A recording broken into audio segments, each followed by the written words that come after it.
This is going to be a nice and short review for the game. So I will say I have not gone back to finish off the trophies like I said I was probably going to do, just because without a map marker, it's just a pain. It's not that difficult, but it is tedious having to have like 2 or 3 maps open and then every 10 seconds doing this to make sure I didn't drive past any of the things I need.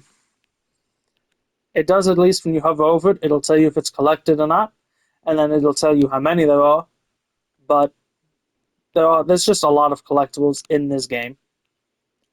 There's 20 Saints cards that I found 4 of. There's 23 pictures, I have 7. 50 newspapers, I have 17.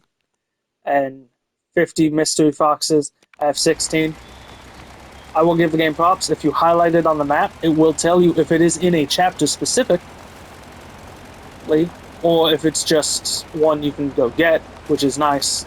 I'll show that now, actually. So over here,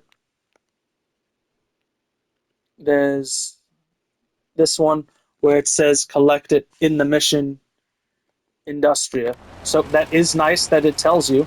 So as you're going to collect, you can mark down, okay, these are the ones I missed. I'll give it that. But there's no map marker. And doing a lot of collectibles to find and giving an open world area, because the game is chapter specific, at the end, and not giving you any map markers or anything to find your way around, it's just an inexcusable design. There's no reason that should have happened. That definitely needs to be updated. But as for the story itself, it is honestly a really good story. I have almost no complaints about the story. There was 1 or 2 moments where it was like, alright, it was kind of a contrived reason the friend died, but you knew that was happening. And there's 1 or 2 bosses in the game where they kind of have to somewhat force the situation to do the boss fight, because all boss fights are knife fights. But aside from that, the story was really fucking good. It's a nice, short story, well-paced. Outside of that one, and I'll be honest, it is just a very minor issue. It doesn't even impact the view of the game for me quality-wise. That's how minor it is. The story is amazing. I did love it. Combat is solid. Guns are accurate for older guns. Aim isn't great in some of them, but they are older guns. The knife combat, it's very simple, but it's honestly surprisingly fun. It's really dodging and parrying mostly, but it's surprisingly fun, and it's really nice just being able to do a boss fight and then just not get hit. I gotta give them props for making a knife combat system that's that simple and that fun. The story itself is broken into chapters, so what I'm doing now, the free roam, is only something you unlock after beating the game. Otherwise, you do a introductory prologue chapter, and then you do the 14 actual chapters. So even if you're someone who doesn't have a lot of time on the game, it's very easy to just hop on for however short you have during the week. If you only have 2 hours during the week, one night to play, it's very easy to hop on and just do the chapter and then come back later. I'll definitely say I absolutely recommend playing this game. It's an incredible addition to the Mafia franchise. It's definitely worth the money. And if anyone's worried about difficulty, even on the hardest difficulty, it's not really that difficult. I fucked up sometimes, but that was just me being stupid. But a lot of difficulty settings, which it's always nice giving people the ability to play at the level they're comfortable at. When I do finally go back and trophy hunt for the platinum, I'm just gonna put it on easy. I already put it on easy at the very end when I first went into free roam, just because there's no need to keep going hard. But yeah, I definitely recommend the game.